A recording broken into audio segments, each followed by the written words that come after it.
자, 매년 반드시 꼭 나오는 최다 빈출 문제는 어떤 것들이 있나요? 시험에 그냥 매년 출제되는 토지의 특성에 관한 내용. 자, 한번 봅시다.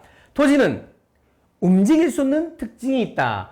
움직일 동, 아니 부. 움직일 수 없는 특징이 있다. 움직일 동, 아니 부. 움직이지 않는 특성을 가지고 있다. 토지는 지가 네 발을 달고 우리에게 달려와서 내 토지를 사주세요 라고 말하지 않기 때문에 직접 투자자는 토지를 사고자 하는 토지 투자자는 직접 가서 눈으로 보고 그 가치를 확인할 필요가 있다. 그래서 임장활동의 필요성이 있다. 부동성 때문에 나오는 시험 문제는 임장활동의 필요성이 있다. 영속성, 토지의 두 번째 특성, 영속성. 토지는 영원히 계속되는 특성이 있다. 영속성. 영원히 계속된다.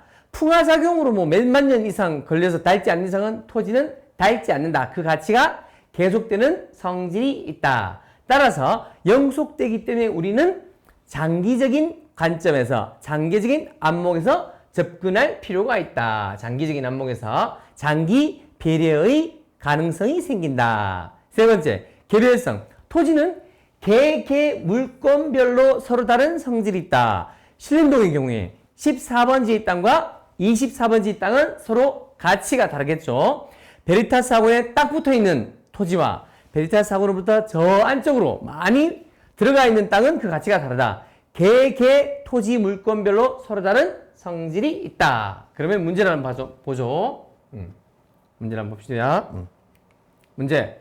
다음 토지 자연적 특성 중에 다음 설명과 모두 관련이 있는 것을 골라라. 첫 번째, 토지는 부동산 관리의 의의를 높게 한다. 토지는 부동산 관리의 의의를 높게 한다.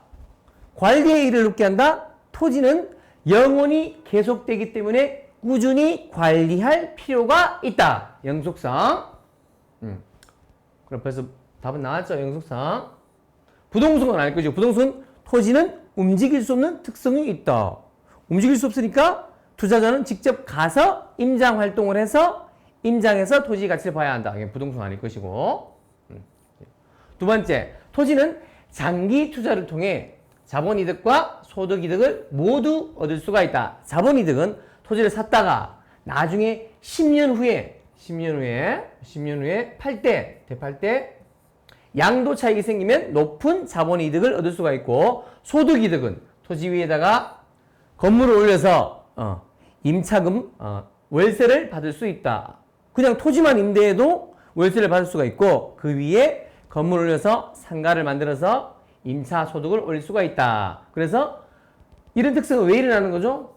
토지가 10년이고 20년이고 30년이고 토지는 영원하기 때문에 그 영속적인 영원히 계속되는 성질 때문에 영원히 계속되는 성질 때문에 장기 투자를 하게 되고 자본이득과 소득이득을 모두 누릴 수 있다. 세 번째는 이미 말했듯이 부동산 활동에 있어서 장기 배려를 하게 된다. 왜? 토지가 영원히 계속되기 때문에 토지 투자자는 영원히 계속되는 그 관점에서 장기 투자의 안목으로 장기 투자의 관점으로 접근을 할 필요가 있다. 따라서 정답은 영속성. 토지 기능성의 개별성은 토지는 개 물건별로 서로 다른 특징이 있다. 서로 다른 가치가 있다라는 거죠. 자, 예제 문제 2번. 토지의 특성에 관련된 설명으로 옳은 것을 모두 고른 것은 자, 개별성, 부동성, 영속성 아까 전에 했었죠. 먼저 개별성.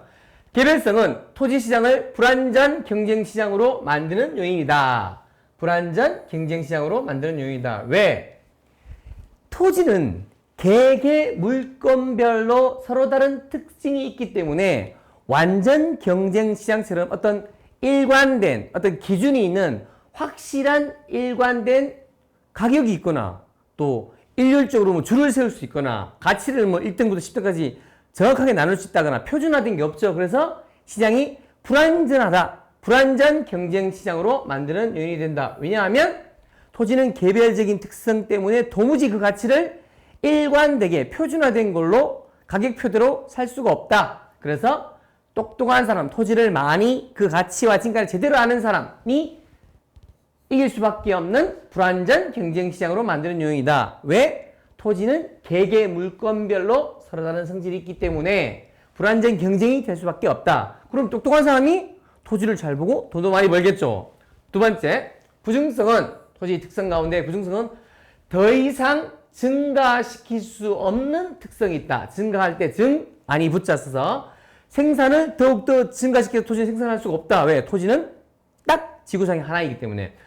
그렇기 때문에 토지 이용을 토지를 막 생산해서 증대시킬 수가 없기 때문에 토지 이용을 집약화되게 효율적으로 일어날 수밖에 없다. 그래서 땅 위에다가 건물을 용적률을 높여서 끝도 없이 높이는 거죠. 그죠? 일정하게 된 토지에 1층짜리, 2층짜리 건물보다는 20층, 30층짜리 건물이 더욱더 집약적으로 효율적으로 이용할 수가 있다. 왜냐하면 토지는 더 이상 증가시킬 수 없기 때문에 증대시킬 수 없기 때문이다. 세 번째, 부동성은 부동산 활동에서의 임장활동 필요성이 근거가 된다. 좀 전에 바로 얘기했죠. 부동성, 움직일 동자 아니 붙자. 움직일 수가 없다. 움직일 수 없기 때문에 직접 투자자는 부동산 활동을 할 때 그 자리에 가서 직접 보고 눈으로 보고 그 가치를 판단해서 살 수밖에 없다. 그 다음 영속성. 영속성은 토지는 닳는 게 아니다. 닳아 없어지지 않는다. 영원히 계속되는 성질이 있다. 영원히 계속되는 성질 때문에 닳아 없어지지 않기 때문에 감가상각을 할 필요가 있다 없다? 감가상각을 할 필요가 없다. 왜? 건물은 짓고 나면 10년 된 건물, 20년 된 건물, 30년 된 건물 서로 다르죠. 30년 된 건물은 노후화돼서 가치가 거의 없죠. 30년, 40년이 지나면 거의 건물은 있지만 땅값밖에 평가되지 않는데 토지 그 자체는 감가상각이 되지 않는다.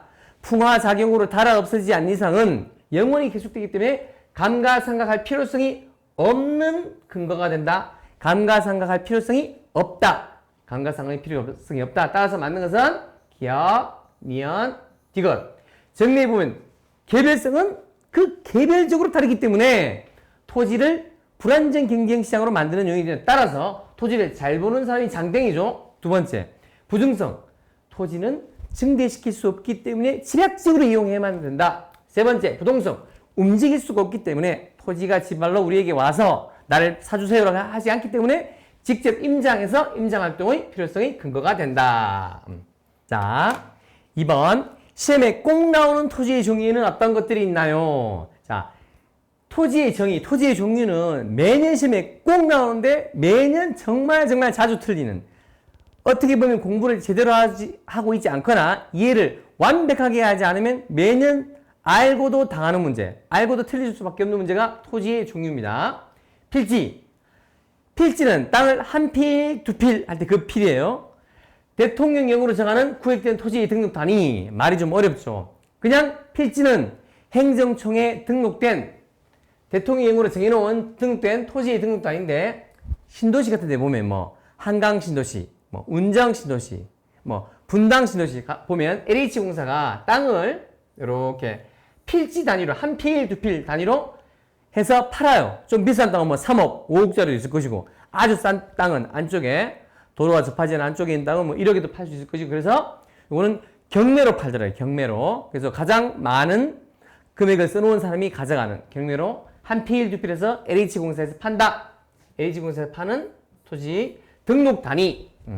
획지는 구획된 토지의 등록 단위. 그러면 필지와 획지가 어떻게 되냐? 비슷한 경우도 많은데 자, 다른 게 지금 잘 봐요. 다른 게 한 필지를 두 개의 구획으로 나눠서 팔 수 있겠죠. 이렇게. 그러면 획지가 두 개가 되는 거죠. 그죠? 획지가. 그래서 획지는 구획된 한 단위의 토지를 말한다. 획, 구획 이렇게 해서 획, 구획 해서 이렇게 획지에 그 다음 세 번째 후보지 이행지. 후보지 이행지가 가장 시험에 많이 나오는 건데 먼저 후보지 이행지가 헷갈리는데 후보지는 용도지역 상호간 택지지역, 농지지역, 임지지역 이걸 이제 줄이면 택농인 택지, 농지, 임지지역 내에서 세부 지역 간의 용도가 전환되고 있는 토지를 말한다. 그럼 이행지 한번 이행지. 이행지는 택지지역, 농지지역, 임지지역 내에서 용도가 전환되고 있는 토지를 말한다. 용도가 전환되고 있는 토지, 용도가 전환되고 있는 토지. 둘 다 똑같은데 어떻게 뭐가 후보지고 뭐가 이행지죠? 후보지는 무언가의 후보가 되어 있는 땅이 후보가 되어 있는 땅. 어떤 땅이냐면 용도가 임지지역이 농지지역으로 될 후보가 되어 있는 땅 또는 농지지역이 택지지역으로 후보가 되어 있는 땅. 그러면 용도가 변경되면 땅값이 올라가겠죠. 그래서 후보지는 용도지역 상호간, 택지지역, 농지지역, 임지지역 요 상호간에 용도가 전환되고 있는 토지를 말한다. 이행지는 그냥 택지지역, 농지지역, 임지지역 내에서 그 내에서 용도 변경이 일어나고 있는 토지를 말한다. 그러면 후보지랑 이행지랑 차이는 뭐냐면 용도지역 상호간이라는 요 말이 있느냐 없느냐. 요게 있으면 후보지, 없으면 이행지. 이행은 택지지역, 농지지역, 임지지역 내에서 이행되고 있는 토지. 어떤 이행이냐면 용도가 전환되고 있는 그 이행이 되고 있는 토지를 말한다. 용도가 전환되고 있는 토지를 말한다. 그리고 후보지는 용도지역 상호간, 그지? 요거 반드시 요 키워드가 들어가야 된다. 그 다음 나지는 토지 위에 아무것도 없는 거. 그래서 벌거벗을 나자 토지에 정착물이 없고 사법상 권리를 제한하는 이 권리가 설정되어 있지 않는 토지를 말한다. 사법상입니다. 공법상 아니고 행정법상이나 공법상이 아니고 사법상이에요. 사법상. 개인 간에 뭐 어떤 권리를 설정해 놓았다든가 그런 권리가 설정되지 않는 토지가 나지. 벌거벗을 나자를 써서 나지. 권리가 설정되어 있지 않다. 권리가 벌거벗은 상태로 그대로 있는 토지. 부지, 건축용 부지, 건물 지을 부지, 건부지라고 하죠. 건부지. 부지는 일정한 용도로 제공되어 있는 바닥 토지를 말한다. 뭐 하기 위해서? 건물을 지으면 건부지처럼 거죠. 일정한 용도로 제공되어 있는 토지. 건축물을 지을 용도로 제공되어 있는 토지는 건부지인 것처럼 건축물. 자, 일정한 용도로 제공되어 있는 토지, 부지, 건부지. 포락지가 시험에 자주 나오는데 자주 나와 이거 포락지에. 자, 포락지의 락자가 떨어질 낙자. 심식되거나 떨어지거나 무너져 버린. 자, 포락지. 땅이 강물이나 냇물에 씻겨져 무너져 버렸어. 포락돼 버려서 무너져 버려서 침식돼 버린 토지. 떨어져 버린 토지, 침식돼 버린 토지. 그래서 없어져 버린 토지를 포락지라고 한다. 빈지. 자, 바닷물이 들어와서 만조 수위선으로부터 빈지는 바닷물이 들어와서 만조 수위선으로부터 땅, 지적 공부에 등록이 된 그 땅 사이의 토지니까 뭐냐면 모래사장 또는 해수욕장 그 땅 모래사장. 그 모래사장 사이 토지는 땅이 등록되어 있지 않는 누구의 땅도 아니에요. 그러니까 자유롭게 이용할 수 있겠죠. 물론 마을에서 해수욕을 가면 뭐 이용료를 받는다고는 하는데 어쨌든 만조 수위선으로부터 토지 등록부에 지적 공부에 등록된 그 땅 거기서부터 이제 소유자가 생기겠죠. 아무 그 누구의 땅도 아닌 소유권에 등록되지 않은 땅 우리말로는 모래사장, 해수욕장 모래사장 같은 거 모래사장 땅이 되겠습니다. 그럼 문제 한번 보죠. 문제. 자, 예제.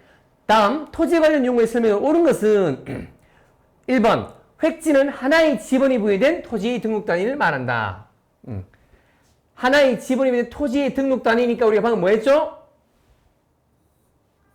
필지, LH공사, 한 필, 두 필, 필지 단위로 팔죠. 행정청에 등록된 토지의 등록 단위를 말한다. 획지가 아니고 필지. 그럼 획지는 필지를 이렇게 두 개로 구획해서 팔 수가 있겠죠. 그럼 그 획지겠죠. 후보지는 택지지역, 농지지역, 임지지역 내에서 세부지역 간 용도가 전환되고 있는 토지를 말한다. 후보지는 반드시 들어가야 될 게 용도지역 상호간이라는 게 들어가요. 용도지역 상호간. 그래서 이거는 후보지가 아니고 이행지. 이행지는 이행이 되고 있는 토지. 용도가 전환되고 있는, 이행되고 있는. 그래서 이행지. 후보지는 보다 용도지역 상호간에 택지지역, 농지지역, 임지지역 내에서 용도가 전환되어 있는 토지니까 이행지와 후보지를 구분하는 키워드는 뭐다? 용도지역 상호간이 있느냐 없느냐. 용도지역 상호간이 있느냐 없느냐. 보세요. 자, 용도지역 상호간 이것이 있느냐 없느냐. 용도지역 상호간이 요게 있느냐 없느냐. 있으면 후보지, 없으면 이행지. 다시 돌아와서 세 번째, 나지는 토지 위에 정착물이 없고 나지는 토지 위에 정착물이 없고까지 맞아요. 그죠? 맞죠? 근데 공법상, 사법상 제한이 없는 토지자. 공법상은 아니고 사법상 제한이 있는 토지. 벌거벗을 낮자를 써서 토지에 아무런 제한이 없는 토지를 말한다. 근데 사법상 토지, 공법상이나 행정법상이 아니고 사법상의 개개인 간의 어떤 뭐 가등기가 되어 있다든가 근저당이 잡혀 있다든가 그런 게 없는 토지를 말한다. 깨끗한 토지, 벌거벗을 낮자 나지.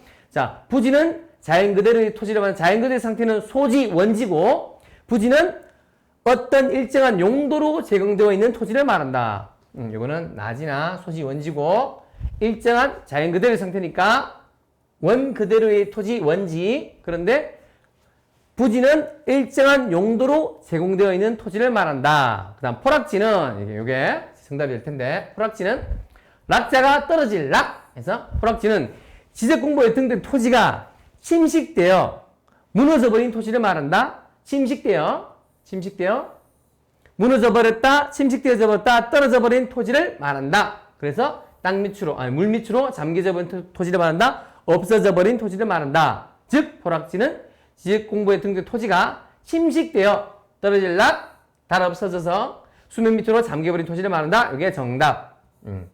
다음. 자, 예제 문제 2번. 토지 이용 목적과 활동에 따른 토지 관련 용어에 관한 설명으로 옳은 것은 토지 관련 용어, 토지 정의, 토지 종류에 관한 용어. 자, 건부지 중에 건물을 제외하고 남은 부분. 건물 부지 중에 건물이 제외하고 비어있는 빌공짜. 비어있는 부분이 토지로서 건축 법령에 의한 건폐율 등의 제한으로 인해 필지 내의 어떤 토지 비어있는 빌공짜인 토지를 뭐라고 한다? 공지라고 한다. 부지가 아니고 공지라고 한다. 공지. 빌공짜를 써서 공지. 두 번째, 공간정보의 구축 및 관리 등에 관한 법령과 부동산 등기 법령에서 정한 하나의 등록 단위로 표시되는 토지, 행정청에 등록된 하나의 표시 단위로 등록된 토지를 뭐라고 한다? 방금 설명했죠. 아까 전에 필지. 그래서 H공사에서 땅을 한 필, 두 필로 이렇게 필지별로 일반인에게 판매를 한다. 대지가 아니고 필지. 3번. 과거에는 소유권이 인정되는 전이나 답이었으나 집안이 절토되어 무너져 내린 떨어질 낙자, 포락, 침식되어 없어져 버린 토지로서 바다나 하천으로 변해버린 바다나 하천으로 변해버렸다. 수면 밑으로 잠겨버린 포락돼버린 떨어져버린 토지를 뭐라고 한다? 빈지가 아니고 포락지라고 한다. 4번. 포락지는 소유권이 인정되지 않는 바다와 육지. 자, 바다와 육지 사이의 해변, 토지, 모래사장, 해수욕장을 뭐라고 한다? 빈지. 포락지가 아니고 포락지는 떨어질 낙자, 떨어져서 없어져 버린 토지고 소유권이 인정되지 않는 만조 수의선으로부터 소유권이 인정되는 곳 땅 사이에 있는 모래사장, 하얀 모래사장, 바다와 육지 사이, 바다와 육지 사이 뭐라고 한다? 빈지. 너무나 없나 봐요. 그래서 빈지. 뭔가 텅 비어있나 아니면 뭐가 있지? 가난하나? 빈자의 땅 혹은 땅. 소유권 인정되지 않아요. 그 누구의 소유권은 아니에요. 그래서 누구나 자유롭게 이용될 수 있다. 빈지. 그 다음에 소지는 대지 등으로 개발되기 이전의 자연상태의 토지를 말한다. 이게 이제 가장 어려운 문제인데 소지나 원지, 원래 그대로의 땅, 즉 대지, 땅으로 개발되기 이전의 자연상태에 있는 그대로의 토지를 뭐라고 한다? 소지 또는 원지라고 한다. 정답은 5번. 자, 3번. 시험에 꼭 나오는 반드시 알아야 할 국세와 지방세는 어떤 것들이 있나요? 자, 국세와 지방세는 매년 시험에 부동산학개론에 꼭 나오고 그 다음에 일석이조로 2차에 5회 시험 치는 2차 세법에도 거의 매년 등장하는 게 국세와 지방세에 관한 문제인데 자, 요거는 강사에 따라서 굉장히 재미있고 훌륭하신 강사님 중에 취재 종량이라고 이렇게 해가지고 왼쪽에 취재는 지방세, 종량은 국세 이렇게 외우라고 하시는 분들도 있더라고요. 취재, 취득세, 재산세는 지방세, 종량, 종합부동산세, 그다음에 양도소득세는 국세 이렇게 하는 경우도 있는데 우리는 그냥 하나하나 차근차근 한번 해보죠. 먼저 국세, 나라에다 내는 세금, 국세, 나라국, 세금세. 소득세, 우리가 월급을 타거나 돈을 벌면 내는 거. 월급은 공무원이나 교원이면 국가에서 줄 것이고 그 다음에 개인 기업이면 기업이 주지만 그 소득세는 기업이 법인세 또는 법인소득세로 국가에 내죠. 그래서 소득세는 국가, 법인세는 법인이 국가에 내는 세금, 부가세, 전 국민 모두가 어떤 물건을 살 때마다 그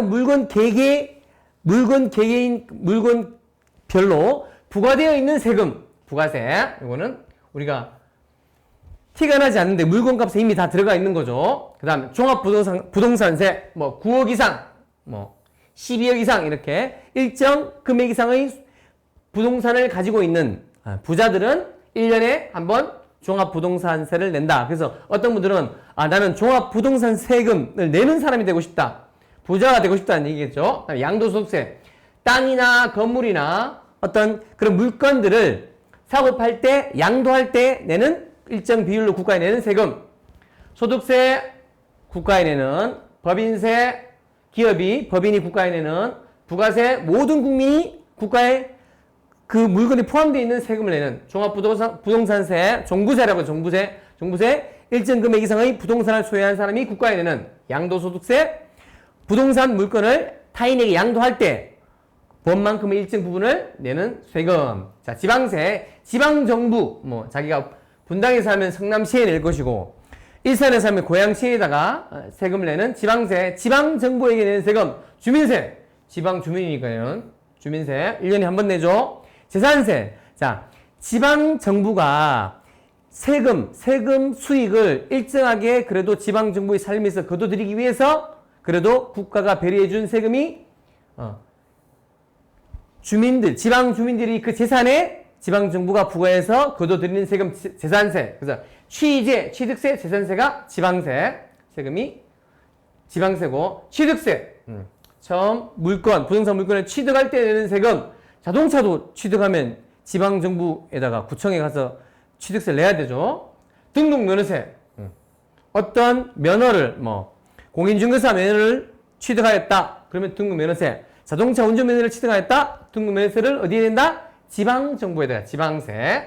자동차세 지방정부에다가 내고 지방정부에 자동차를 등록하죠. 구청에다가 자동차를 등록한다. 그래서 지방세는 주민세, 재산세, 취득세, 등록면허세, 자동차세, 취재종량에서 취득세, 재산세는 지방세고, 종합부동산세, 양도소득세는 국세고, 이렇게 취재, 지방세, 종량, 국세 이렇게 외우지 마시고 그냥 가만히 생각을 해보면 지방정부에 내야만 하는 세금이 있구나. 주민세, 지방주민이니까 재산이 그 지역에 살죠. 그 지역에 사는 사람의 재산이 거기 있으니까 지방정부에서는 그 재산에다가 세금을 부과하는 거고, 취득세, 부동산 물건을 취득할 때, 살 때, 자동차를 취득할 때 지방정부의 구청에 가서 내는 거죠. 등록면허세, 자동차 운전면허, 공인중개사, 공인세무사 이런 거 등록할 때 등록면허세 내는 거죠. 또 출판사를 새로 등록할 때도 지방정부에 일산 서구청에 고양시청에 등록면허세를 납부해야 되는 거죠. 27,000원, 1년에 27,000원, 39,000원 이렇게 내죠. 자동차세 1년에 2번 내는 자동차세 어디에 낸다? 지방정부에 낸다. 그래서 국세, 지방세는 반드시 꼭 알아놓아야 될 세금의 종류이다. 자, 예제 문제 1번. 부동산 관련 조사에서 괄호 안에 들어갈 내용으로 옳은 것은 국세, 상속세, 지방세, 국세, 상속세, 지방세 이렇게 있네요. 자, 국세는 종합부동산세, 양도소득세, 이게 국세. 그 다음에 지방세는 재산세. 그 다음에 상속세는 부모님으로부터 상속을 넘겨받을 때, 부동산을 양도받을 때 국가에 내는 세금, 양도소득세. 그러면 상속세는 디귿. 그 다음에 국세 기억은 종합부동산세. 재산세는 지방, 기억 아니고, 양도소득세는 국가에 내는 세금. 두 번째, 니은의 지방세. 재산세, 지방세, 양도소득세는 국가에 내는 세금. 그 다음에 세 번째, 상속세. 부모님부터 상속받아서 부동산 물건을 양도 받을 때, 넘겨받을 때 국가에 내는 세금 상속세, 양도소득세, 재산세는 지방세. 따라서 정답은 1번 이렇게 되겠죠. 그런데 중요한 것은 한 번 더 정리를 한번 해보면 올라가서 정리를 한번 해보면 시험에 반드시 나오는 꼭 알아야 할 국세와 지방세가 일단 국세는 소득세, 법인세, 부가세, 종합부동산세, 양도세. 생각을 한번 해보면 소득세는 나의 소득이 있는데 국가가 매기는 세금. 법인세는 기업이나 법인에 대해서 국가가 매기는 세금. 부가세는 이 대한민국에 있는 모든 사고 파는 물건에 미리 세금이 매겨져 있는 부가세. 또는 사업하는 개인 사업자가 사람들로부터 물건을 사고 팔 때 미리 부가세를 따로 잡아두는 세금, 부가세. 종합부동산세는 뭐 9억인가 12억인가 어쨌든 고가의 일정 가액 이상의 부동산에 국가가 매기는 세금. 양도소득세는 부동산 물건을 사고 팔 때, 양도할 때, 양도를 하거나 양도해서 넘겨받을 때 국가에 내는 세금. 지방세는 지방정부가 주민에게 매기는 세금. 지방정부가 주민이 가진 재산에 매기는 세금. 지방정부가 주민이 부동산 물건을 취득할 때 매기는 세금. 지방정부가 그 주민이 새로 등록을 할 때, 면허를 받을 때 매기는 세금. 지방정부가 그 주민에게 자동차를 새로 사거나 자동차를 보유한 주민에게 뭐 매년 2회인가 6개월마다 한 번씩 매기는 세금 장처세. 그래서 국세와 지방세는 매년 꼭꼭꼭 나오니까 외워둬야만 한다, 이해둬야만 한다, 익혀둬야만 한다. 다만 이것은 부동산학 개론에도 나오고 세법에도 나오고 2차 시험 세법에 나오니까 일석이조죠. 자, 너무너무 재밌고 유명한 강사인데 여기다가 취재 종량해서 취득세, 재산세는 지방세고 종량, 종합부동산세, 양도소득세는 국세고. 그래서 취재 종량 이렇게 가르치는 분도 있으시더라고요. 어쨌든 편하신 대로 익히면 좋겠습니다. 자, 예제문제 2번. 토지의 특성에 관련된 설명으로 옳은 것을 모두 고른 것은 첫 번째 기업. 개별성은 부동산 물건 개개별로 서로 다른 성질을 가지고 있다. 그렇기 때문에 이 토지시장은 표준화된 일정한 가격을 매겨놓은 게 없다. 가격을 알 수가 없다. 그러면 임장 활동을 많이 하면 할수록 토지는 그 번지수별로 토지 개개별로 다 다르기 때문에 직접 가서 확인해보고 살 수밖에 없다. 따라서 완전 경쟁 시장이면 그냥 편의점 가격이 다 있듯이 가격이 딱 정형화되어 있지만 그것이 아니라 표준화 정형화가 되어 있지 않는 토지 시장은 완전 경쟁 시장이 아니라 불완전 경쟁 시장이 될 수밖에 없다. 두 번째, 부중성은 증대시킬 수 없는 성질. 토지는 생산할 수가 없기 때문에 증가할 증자를 써서 아니 붙자. 더 이상 증가시킬 수 없는 토지의 특성 때문에 이 토지는 토지 이용을 집약화해서 효율적으로 이용할 수밖에 없다. 그래서 높은 건물을 좁은 땅에 지어서 토지를 아주 효율적으로 집약적으로 이용할 수밖에 없는 요인이 된다. 맞고, 이것도 맞고, 이것도 맞고. 세 번째, 디귿. 부동성은 움직일 동, 아니 부 해가지고 움직일 동, 아니 부. 자, 부동성은 토지의 특성 가운데 부동성은 움직일 수 없기 때문에 토지가 지발로 우리에게 와서 나 좀 사주세요 라고 할 수 없기 때문에 우리가 직접 가서 임장활동, 그 장소에 임하는 활동, 직접 가서 보고 할 수밖에 없다라는 필요성의 근거가 되는데 왜 토지의 특성이 부동성이기 때문에 토지의 특성이 움직일 수 없기 때문에 우리는 반드시 임장활동을 해야 할 필요성의 근거가 된다. 그 필요가 있다. 자, 필요가 있다. 필요가 없다 하면 되겠네. 왜 임장활동 필요성이 근거가 된다라고 어렵게 했을까요? 왜? 어려워서 헷갈리라고 하는 거죠. 헷갈리라고. 한자어지만 어쨌든 헷갈리라고 하는 겁니다. 문장을 잘 읽어보면 사실은 되게 편하고 쉬운데 약간 어렵다고 생각하면 그죠? 하나하나 자세하게 한번 생각해 볼 필요가 있죠. 마지막 리얼. 토지의 특성 가운데 영속성은 영원히 계속되는 성질, 달아 없어지지 않는 영원히 계속되는 토지의 성질은 부동산 활동에서 감가상각 필요성의 근거가 된다 안 된다? 근거가 안 된다. 근거가 없다. 왜냐하면 토지는 영원히 계속되고 달아 없어지지 않기 때문에 즉 달아 없어진다. 감가상각이 되지 않기 때문에 감가상각의 필요성의 근거는 될 수가 없다. 감가상각의 필요성이 없다. 또는 감가상각이 필요하지 않다. 만약에 건물의 경우는 10년 된 건물, 20년 된 건물, 만약에 건물이 40년 정도 되면 건물 가격이 거의 없죠, 그죠? 건물 가격이 거의 없는데 토지는 40년 전의 토지나 지금 토지 더 비싸죠. 다 없어지지 않고 영원히 계속되기 때문에 부동산 활동에서 감가상각을 할 필요가 있다, 없다? 감가상각을 할 필요가 없다. 감가상각 필요성의 근거가 되지 않는다라고 하면 되겠습니다. 그럼 여기까지 하도록 하죠.